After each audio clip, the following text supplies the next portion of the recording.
Okay, we're live, but we have no video, so that's fun.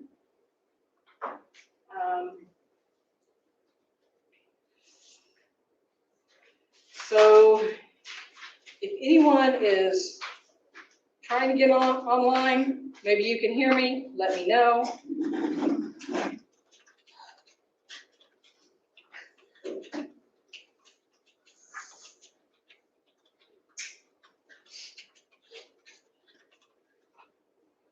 I should have come up here over the weekend, but I didn't. Okay, so let me get our PowerPoint up and we're just going to go for it. And if nobody says they've heard it, I'll just repeat the stuff for tomorrow's class. And y'all won't have to. If it's when y'all get online in the morning, if it's working, and it's a repeat, you have my permission to turn it off so you don't have to listen to the same garbage twice. But we got to get started on it.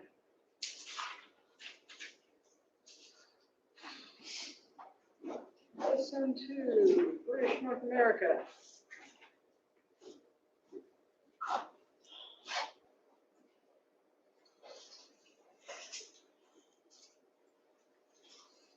Okay. So,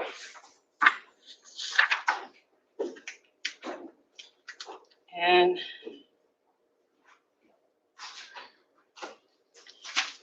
don't think I see anybody in here from the other group, so I guess everybody, I didn't get emails back for everybody, but I'm guessing everybody got the message. I love how much notice they gave us. You know, it's like, oh, and do whatever you want. Okay, that's fun. I'll figure something out. All right, so instead of worrying about what we're worrying about nowadays, let's worry about what they worried about in the 1500s. We're going to talk about the British coming over, but before we do that, we're going to kind of talk about what life was like in Britain and England, Britain. Okay, when I say that, I mean all of that. Great Britain consists of more than England.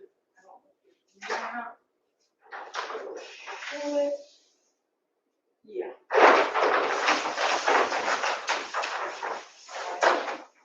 So all of this was England, Ireland, Scotland, and Wales. In the time period we're about to talk to, it's all going to become one thing and become the United Kingdom of Great Britain and become one kingdom.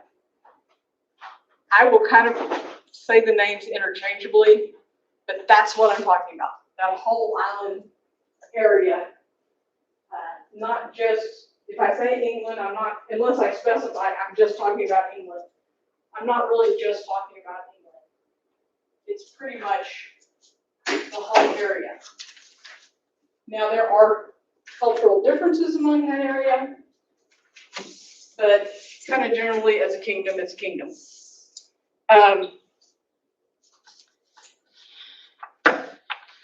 However, we got to get there and then get them across the ocean. Because right now, the Spanish are the only ones that are really interested in this new world. Everybody else has too much internal issues to really worry about it. And of course, then the Spanish come back with all this gold, and everybody's like, maybe we should worry about it. There could be some more cool stuff over there.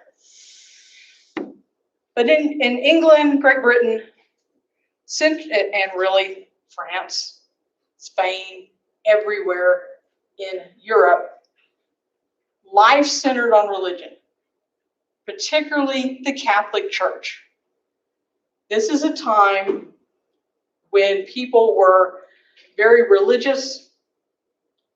The religious beliefs included beliefs in heaven and hell, angels and demons, witches, devils, magic, miracles, astrology, the occult, was all part of the Catholic Church. There was a strong belief in the supernatural. There was a very strong belief in heaven and hell. And the church played a function in everyday life. It was your social life, worship, prayers, festivals, ceremonies. Church is going to touch on everything. Church touches on politics. If you remember when we talked about Spain, I said the Pope gave the Spanish the rights to pretty much all of North America, or all of the Americas, both North and South Americas. Who's the Pope to give away another land? But he's the head of the church, and the church is all important. It's kind of hard. I mean, people are faithful today. People are religious today. But this notches it up, not just another level, but several other levels. And people were more than willing to die for their faith, for their beliefs. Heresy, blasphemy were not tolerated. Death was usually the result. It just was not, it is just very much part of life. Faith was. Now, with that in mind, in 1517, the Catholic Church gets turned on its head. A monk, he's a monk, I don't think he's a priest, Martin Luther. I'm going to have to sit down, I'm sorry. On October 31st, which I think is very funny because it's Halloween, post on the door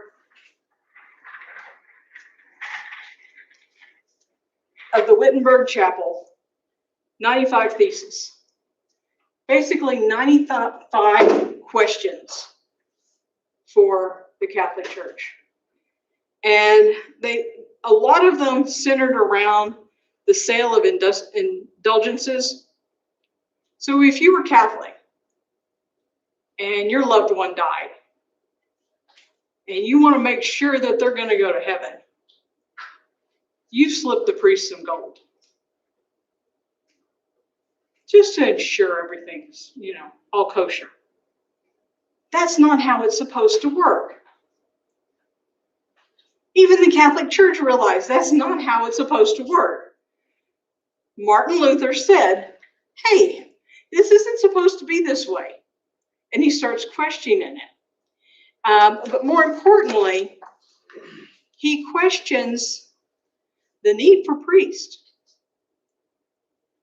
If people are forgiven or relieved of their sins by the grace of God, and only by the grace of God, then why do we need priests? Why can't I simply go to God? And he put forth this idea of a priesthood of all believers. And it became called Lutheranism. This is the beginning of the Lutheran Church. It's the beginning of all the Protestant churches. And his ideas went way, way farther than Martin Luther expected. Luther only wanted to fix the Catholic Church. He didn't want to split it. And split is what the split is what happened.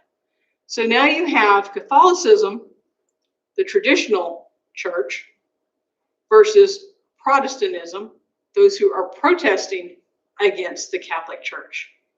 And people were more than willing to take sides and to die for their beliefs.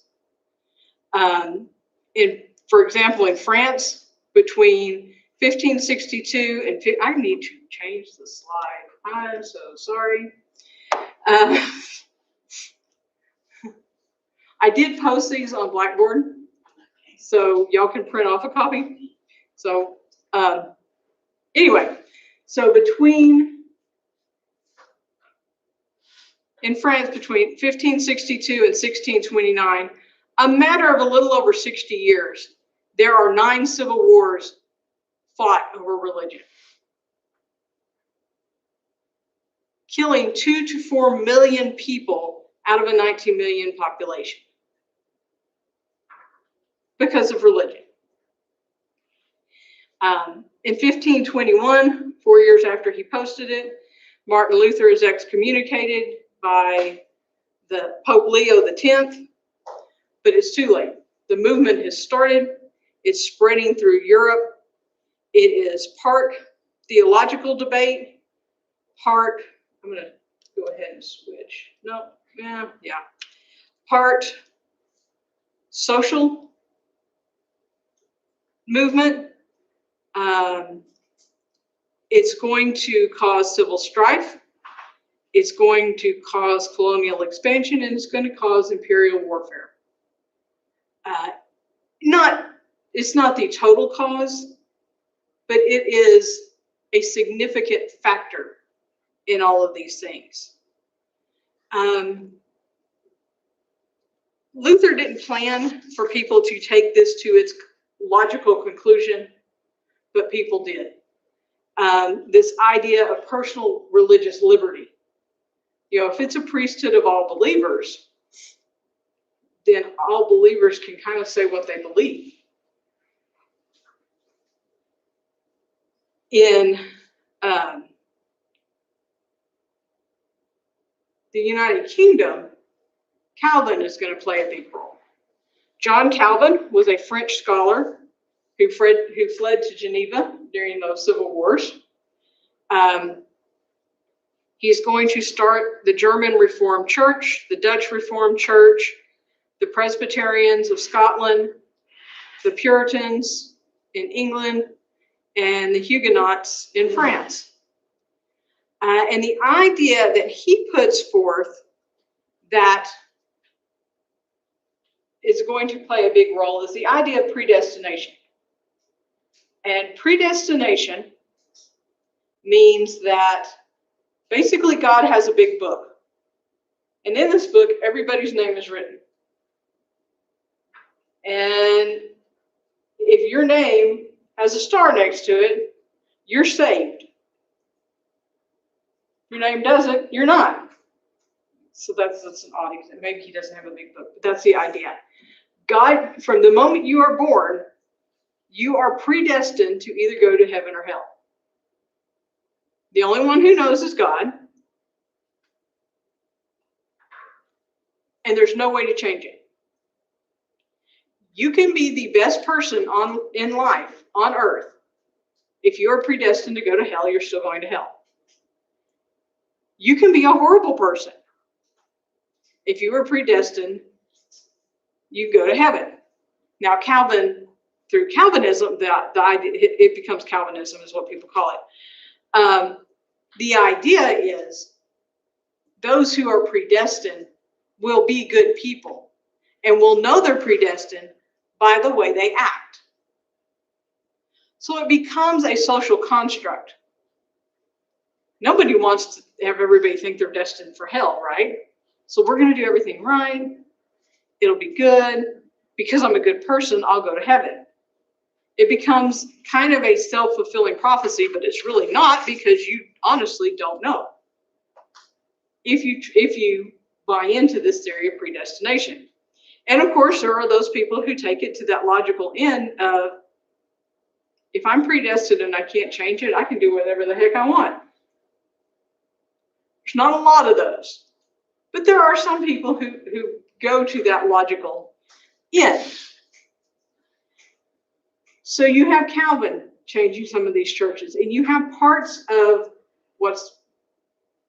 the United Kingdom, particularly Scotland, that is really getting into this Protestantism. The Irish are basically Catholic. The Scots become Presbyterians. They're Protestants. England, on the other hand, and this time I am just talking about England, starts out Catholic. In fact, Henry VIII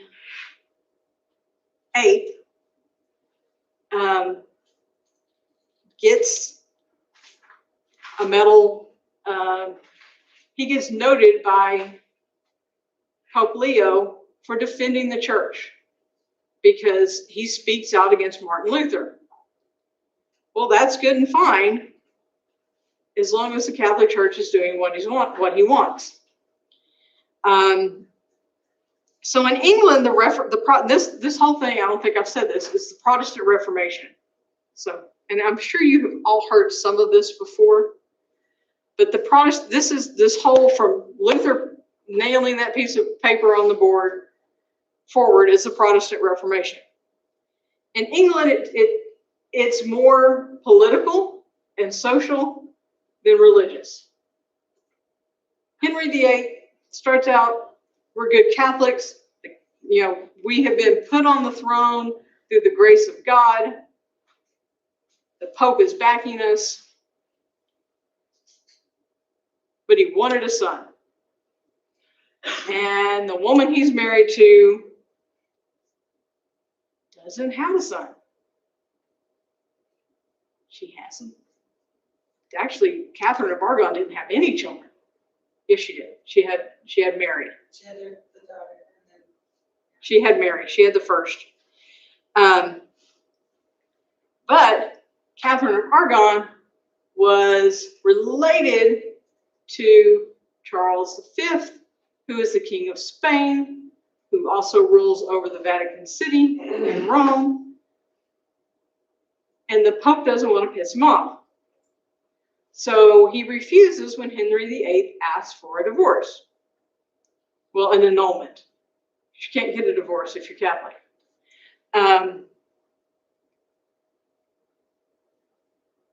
So, fine. I just won't be Catholic. And neither will my country. So Henry VIII declares that England is no longer Catholic. They're Anglican. Come up with a new name. Anglican is basically Catholic without the Pope. We got rid of their archbishop. We put a new archbishop in. Henry VIII didn't change too much about how the church functioned in England. It's more the name and the fact that we're not going to follow the Pope anymore. He marries his mistress at the time, Anne Boleyn. Dang her, she had a daughter, Elizabeth, who can't be Catholic anyway because he declares her a bastard child, and you can't be Catholic if you are born out of wedlock. But he does give her a first-rate education. And she's a smart girl. But her mother gets beheaded because she had a daughter. He moves on. Eventually, he has a son, Edward VI. Edward is the first to reign after his father. Edward was raised Anglican. He is a Protestant. Edward is a very inflexible ruler. Does not want any Catholics in his country. It's a very bloody reign. Like I said, people were willing to die for their religion and people were willing to kill for it. So throughout Edward's reign, kill the Catholics. Then Mary takes over. Mary, remember, was Catherine's child. That was before the break. Catholic. She was raised Catholic. So now Catholics are safe. Kill all the Protestants. When Mary dies, Elizabeth comes to the throne. Even though she is the bastard child, she desires a return to Catholicism, but she can't be Catholic.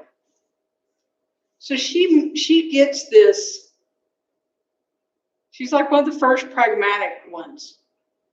We'll be Anglican, but we're going to tolerate the Protestants. And maybe it will be okay to get rid of the saints. Yeah, we don't need the saints. We don't need to have Mass in Latin.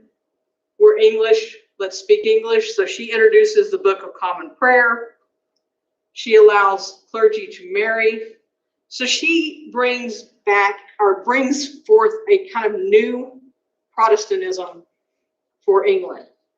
And she's going to stay in power until 1603. She dies in 1603. She comes to power at 25. And she brings, like I said, some pragmatic thought. Now, this doesn't end the turmoil because you have the Puritans and the Separatists, who are Protestant groups in England. The Puritans want to purify the church. They want to get rid of anything that looks like it might belong in a Catholic church. You know, no jeweled crosses, no vestments. She kind of got rid of the saints, but even the Book of Common Prayer was kind of too close. And then you have the Separatists, who just want to get rid of the Catholic Church in England entirely. They don't see that there's a way to even purify the church. Okay, so while all of this is going on, and this is going to be a repeat, you have the Spanish doing their thing in the Americas. They're going to last longer than the French or the English. We've talked about all of this, so we're going to skip it. But the French are starting up. The French were the first to pose a serious threat to Spain. They're not going to last very long, but they're the first that are going to pose a serious threat to colonizing this new world. And in 1524, Giovanni de Verrazzano, on a mission for the French king to find passage, they will not give up this idea that there is some way to get through this continent and go to Asia. So find that passage to Asia, found Cape Fear, North Carolina. In fact, recently, like within the last 3 years, there was an English ship tried to sail across like northern Canada, and they finally found the bodies like this year, and they sailed in 1600. Still, they're looking for this passage that doesn't exist. Anyway, so Verrazzano finds Cape Fear, North Carolina. He wanders up and down the coast. He gets as far as Maine. I think he's the one that then goes south and gets eaten by the Caribs. But, you know, it happens. In 1541, Jacques Cartier explores the Gulf of St. Lawrence, goes upriver to present-day Montreal. He establishes a short-lived colony near Quebec. So the French are starting. But then we have the Protestant Reformation and 9 civil wars, and they take a break. Because it's really hard to fight a civil war and fund exploration at the same time. It's not going to be until the early 1600s that Samuel Champlain, who becomes the father of New France, is going to establish Arcadia at Nova Scotia, and then again another colony in Quebec. The one in Nova Scotia, the Arcadians, are going to end up later in our history coming down to Louisiana and becoming Cajuns. But that's a whole nother story. The ones who were good at threatening the Spanish and successful at it were the Dutch. Now, the Dutch had been under Spanish rule. And one thing we really haven't talked about is all of these people, but you may have noticed, especially if you read in the book or are listening, everybody's related to everybody. You know, Henry VIII couldn't get his annulment from Catherine because Catherine was related to the King of Spain, who the Pope relied upon. Well, the Dutch end up under Spanish rule because of this. They're inherited by the Spanish through a marriage. They didn't want to be Spanish. They wanted to be Dutch. They will rebel against Spanish rule in 1567. They're not going to win their independence until 1648. But during this time, they start sending out sending out explorers. They practice piracy. Their pirates were usually called sea beggars. The English were sea dogs. Both attacked the Spanish ships because if you can't go where the gold is, catch it on its way home. Because what you get, if you can catch the ships and you can take it, then it's yours, right? Queen Elizabeth, once she comes into power, encourages this. She encourages the Dutch. She encourages the English pirates. But while doing this, while very carefully trying to avoid war with Spain. Spain is still the biggest power on the sea. But if we can gig them a little bit, that's fine. And I don't know how she considered this, avoiding. She did avoid war. She managed to avoid war for 20 years. But in 1577, when Francis Drake sailed around South America, and probably very, much to the annoyance of the Spanish ships, she knights him upon his return. So she's knighting somebody who is a known pirate. So that's not real subtle. But she manages to avoid war for 20 years.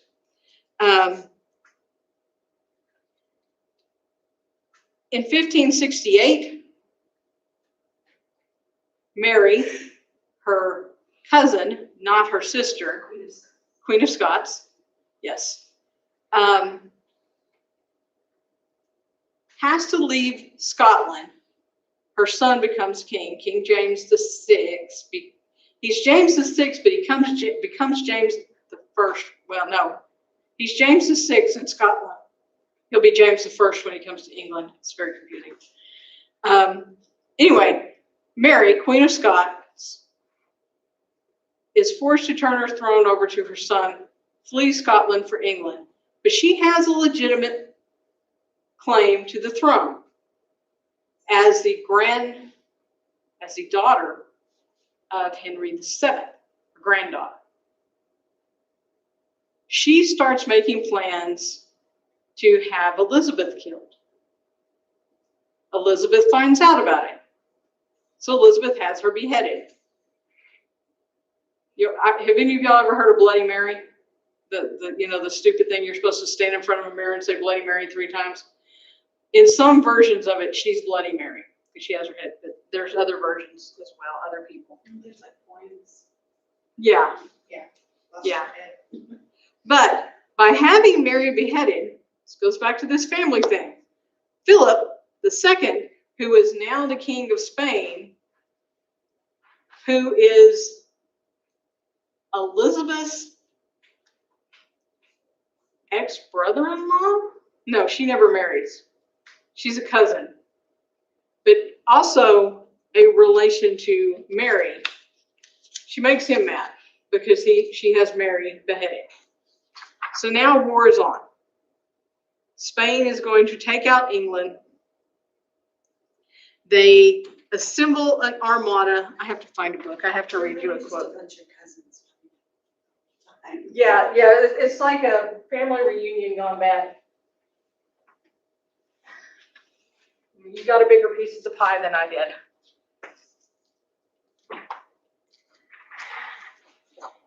I could, what time is it?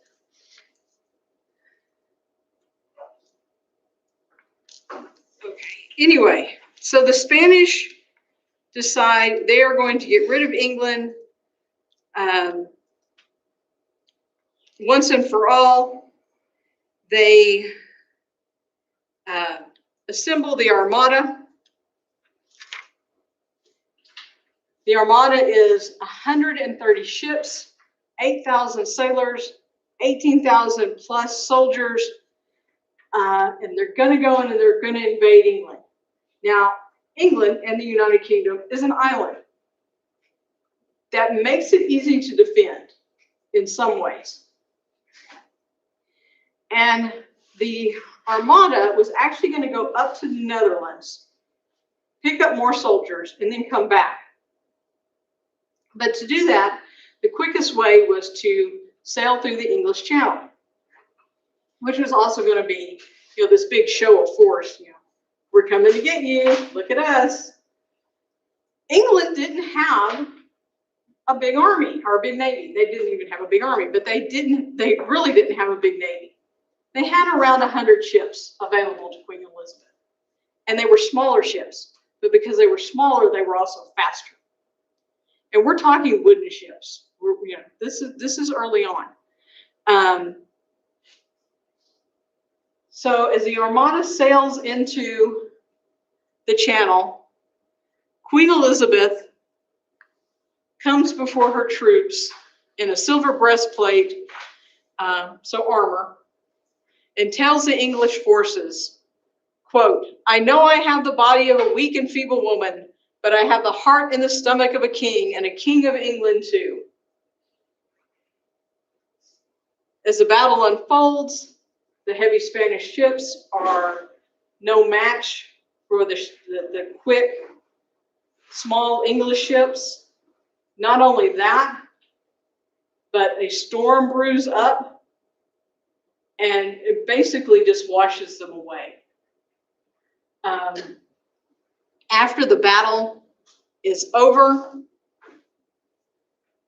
Queen Elizabeth has a medallion commissioned to commemorate it with the citation, "God blew and they were dispersed." Even King Philip, "I sent the Armada against men, not God's winds and waves." But they were defeated. What little was left of the Armada they ended up finishing their trek through the English Channel, and then came back on the outside, leaving wreckage along the Irish and Scottish coastline. But it ends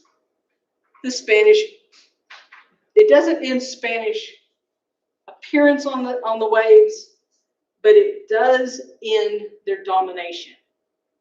And now the English have the biggest navy, and they're going to hold the seas for years. I mean, they're going to be dominant way into the 20th century. We're in the 17th century at this point. There's an old movie.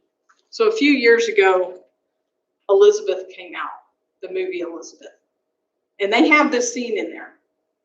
And I showed it when we showed it the last time I had to use this stupid camera, because I got an ugly notification from YouTube saying you can't do that. Because I showed Warner Brothers, I think it was Warner Brothers, they tagged it, Well, I'm not monetizing it, so it doesn't matter to me. I don't care. But the new version shows her riding on a horse astride.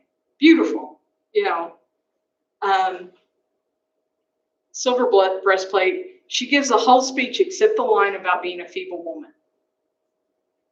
There's an older version from probably the 1940s. It's colorized, it's colored, but it's from the 1940s.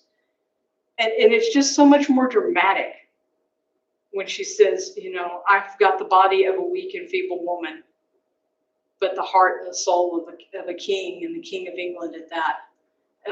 It's just, to me, that's just more dramatic. But now the English are free to really step up and start colonizing.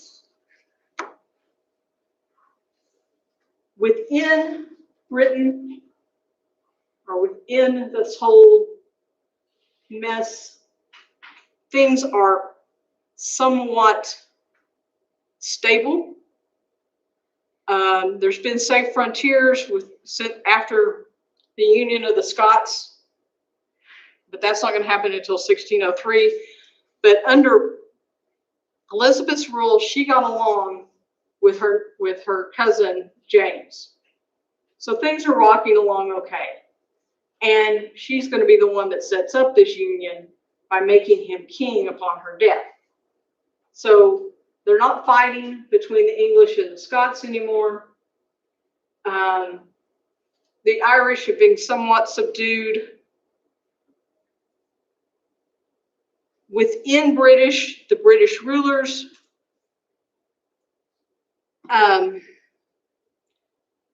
they take their rule a little bit differently. They're monarchs, but at least under Elizabeth, and after the Magna Carta, they have to share their power with the aristocracy and the lesser aristocracy, the gentry, through Parliament. Even in 1600, they had Parliament. So you had a House of Lords and a House of Commons. Now, lords were lords pretty much in name only at this point. The feudal system has died. The Crusades killed off a lot of the lords that weren't replaced. The king has a standing, or queen has a standing army now, which was pretty much what the lords did, which is how they got killed off in the Crusades. So how that had worked before, if I were the king and I wanted to fight a battle or go on a crusade, I would call up certain lords and say, you have to provide me this many men, you're going to battle. And they couldn't refuse. But now I have my own standing army, I don't really need them anymore. But they do serve in the House of Lords. The House of Commons are landowners, some merchants. They don't really have titles other than esquire or gentleman. But you have this system where it's not just the king calling the shots, and Parliament controls taxes. Part of this is because English had developed self-rule just by habit. Taxes were by consent of Parliament. Common law was practiced throughout the land. And while the Magna Carta from 1215 put forth rights that the monarchs couldn't wrest from the gentry, it became sort of, over time, they couldn't violate these rights of anybody. It wasn't just, the lords and ladies, it was anybody. Common law was developed to check the arbitrary power of local nobles under the feudal system. It had established that you have to have warrants. You have to have trial by jury. So people were used to these things in England. They expected them. In England, it seems like a lot of their political system and their legal system just kind of happens. It just sort of develops. They kind of muddle through, but it works. So you have this tradition of shared power, even down to the local level. Even the peasants had some expectations of rights. You can accuse me of stealing, but you've got to prove it. And I have to be tried in a jury of my peers. You can't just say, oh, she did it, we're killing her, and it's over with. There were expectations of rights. There's also, hang on, I gotta check my notes, because I think I'm skipping something. Other issues going on right now that are going to push for colonization.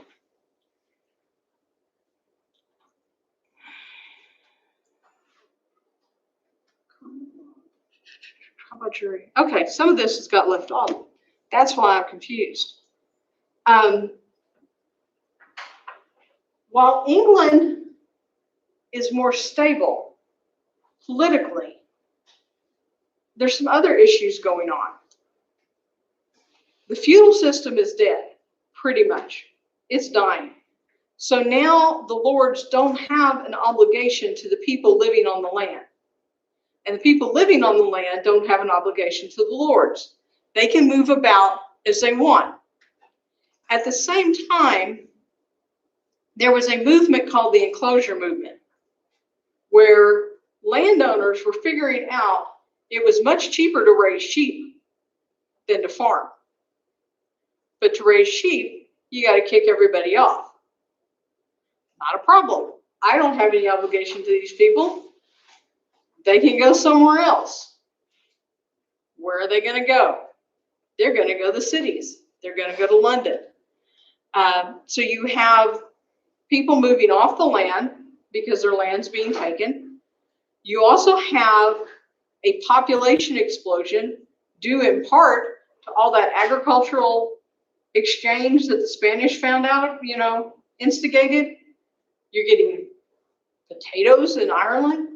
You're getting corn pretty much everywhere. So there's these new crops that are coming in. People are being better fed. People are living.